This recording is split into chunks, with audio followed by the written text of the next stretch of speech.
Hey guys, and welcome back to the channel. In today's video, I'm answering a question that I get asked all the time, and it's why I didn't buy an STI and I ended up buying a VB WRX, and partly why I've never owned an EJ. But specifically, you know, if you follow the channel, I had been thinking about buying an STI for a long time, and I'm sitting in my 2022 WRX that's a VB, obviously, and I'm modding this, and it looks like I'm having it long term. So let's talk about why I made that decision, because there's a bunch of different pieces here, and I think it's actually a little bit more interesting than you might think.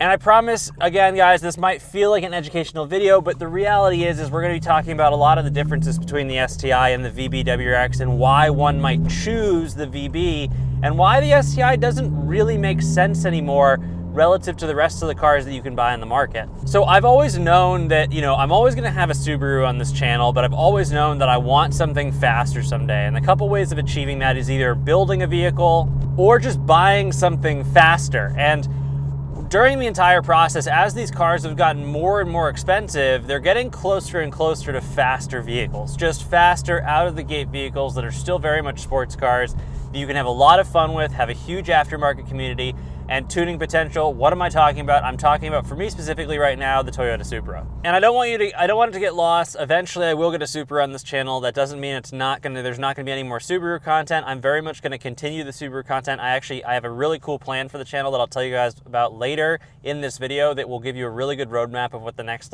year on this channel looks like, but it's gonna get very much more into the build of a car.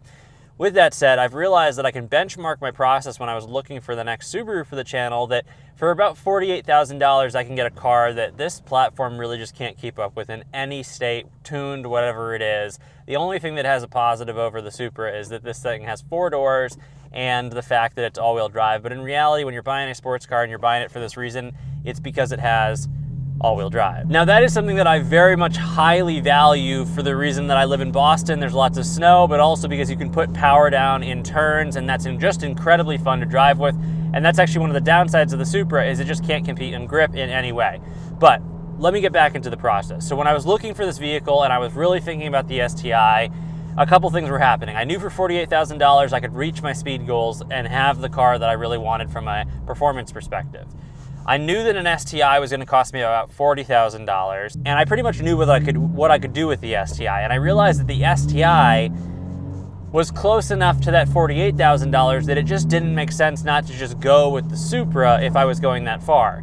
And I wasn't really sure if I had a full conviction on that yet, but what was happening at the time when this was all going down was we were seeing the tuning numbers with the VB WRX, what the FA24 was capable of, and it became this conundrum of it became very easy to make more power than the STI could make for less money with the VB. That's consistent, we know that. That's not an arguable fact. That is just, it is what it is. Now there are still some weak points with the VB, the transmission being definitely one of them. But you can make power with this car if you really wanted to, and I could get into it for under $30,000. And I know that you hate the fact that this is all talk about financials. Yes, we're gonna get into it, but I knew that for $30,000, I could get into this car. I also knew that for most intents and purposes, another $3,000 or $4,000 will get me to equal feeling for a lot of the suspension, a lot of those things.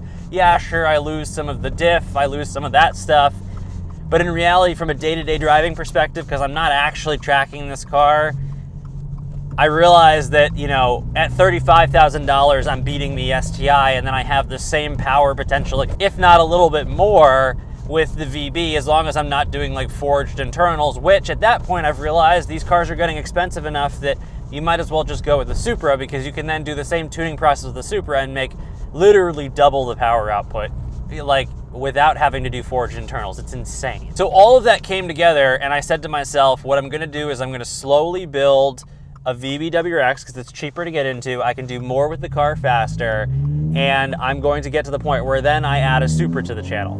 Now, part of that journey is I am slowly modifying it. As I'm filming this video, there are more mods on the car that you guys don't know about that you will be seeing soon, but the car is getting pretty aggressively modded. And honestly, and I apologize for the sun, guys, I'm about to be stuck. We're about to hit some mountain driving here, but I have to be straight into the sun while I wait for this turn to get onto the actual driving.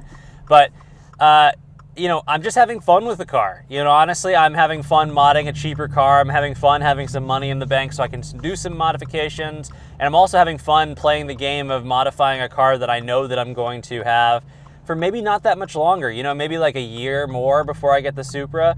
So I'm having fun playing the game of like, how do I modify it so I can part it out? How do I modify it so it's tasteful? I'm having a lot of fun. But with that said, because I don't want to lose you in the video, I also don't want to lose you thinking that this channel is also going to become all about Supras and we're not going to have any Subarus anymore. Well, the short answer is, my plan is, before I even pick up a Supra and get rid of this car, I'm going to buy a wrecked VA WRX. And my plan with that, and I'm actively looking even now, is to find a, you know, maybe not a fully wrecked VA WRX, I'm not entirely sure. I just want something with a clean title so I don't have to play the game of getting it re-inspected. I live in Massachusetts, it's a little bit more intensive to get it on the road and insured.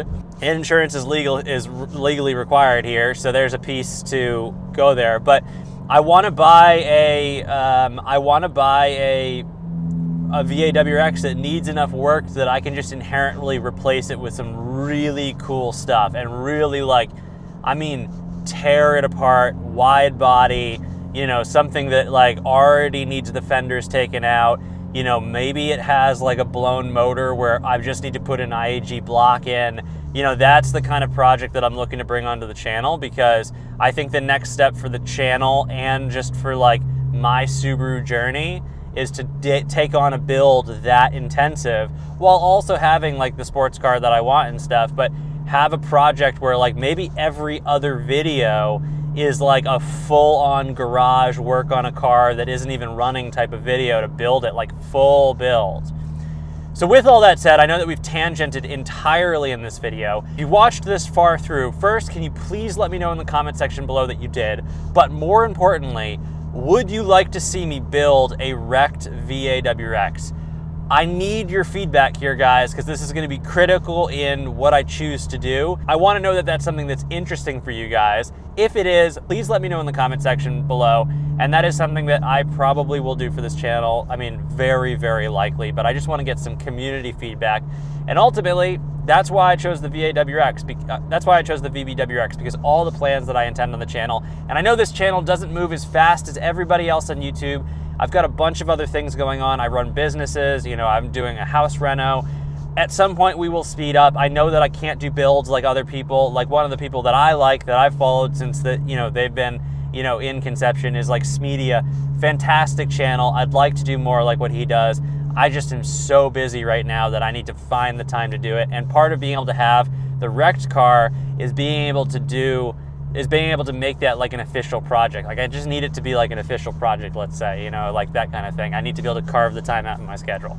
With that said, that's not your guys' problem, and I'm sure you don't want to hear about it. Hopefully you guys enjoyed the video. Lots of stuff coming with this car. I mean, we've got a part install basically coming every single week on this car. We're going to be doing 2 videos a week like we've been doing for a while. Give those parts installs some love. They don't get very many views, but I know that you guys ask for them, so it's very confusing from a content creation standpoint. It is what it is. I'll see you guys in the next video. Hopefully you guys enjoyed this, and sneak peek, the next video is going to have something to do with my brand new wheels that are on this car right now that I'm absolutely in love with, and I'll tell you guys about that in the next video.